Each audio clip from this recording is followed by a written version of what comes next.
Indians కు America president Trump big shock ఇవ్వబోతున్నాడా? ప్రస్తుతం ఈ అంశానికి సంబంధించి పెద్ద ఎత్తున చర్చ జరుగుతోంది. అమెరికాలో అక్రమంగా ఉంటున్న భారతీయులను ఇంటికి పంపేందుకు ఇప్పటికే రంగం సిద్ధమైంది. 18,000 మందితో జాబితా రెడీ చేశాడు డొనాల్డ్ ట్రంప్. అమెరికాలో అక్రమంగా నివసిస్తున్న భారతీయుల సంఖ్య మరింత ఎక్కువగా ఉండొచ్చంటూ కూడా చర్చ జరుగుతోంది. అక్రమ వలసదారులను దేశం నుంచి తరిమేస్తామంటూ ట్రంప్ ప్రతిజ్ఞ చేశాడు. ఈ నేపథ్యంలోనే ఇప్పుడు ఈ అంశానికి సంబంధించి చర్చ జోరందుకుంటోంది.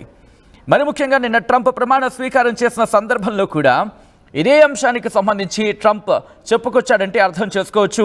అక్రమ వలసదారులు ఎక్కడ ఉన్నా, ఏ మూలన ఉన్నా పట్టుకొని ఆయా దేశాలకు పంపించేస్తామంటూ చెప్పుకొచ్చాడు. ఈ నేపథ్యంలో చైనా, భారత్ కూడా అగ్రభాగంలో ఉన్నాయి. ఒకవేళ ఏ దేశమైనా కోఆపరేట్ చేయకపోతే వాటిని నాన్ కోఆపరేటెడ్ స్టేట్స్గా గుర్తించి, లేకపోతే నేషన్స్గా గుర్తించి దానికి తగినట్టుగా చర్యలు తీసుకుంటానంటూ కూడా గతంలోనే చెప్పుకొచ్చాడు. ఈ నేపథ్యంలోని భారత్ అలాగే అమెరికా ఈ రెండు కూడా కూర్చొని దాదాపుగా 18,000 మందిని గుర్తించినట్టుగా జాతీయ మీడియా కథనాలు చెప్పడం జరుగుతోంది.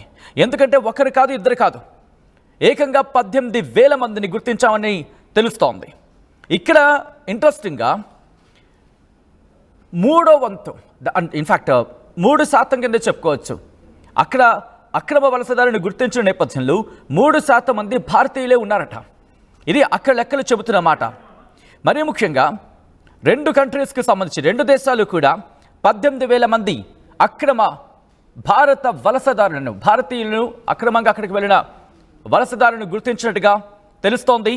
దీంతో పాటు ఆయా కుటుంబాలకు సంబంధించి వాళ్లకు ఇన్ఫర్మేషన్ ఇచ్చేందుకు కూడా ప్రభుత్వాలు సిద్ధమవుతున్నాయి.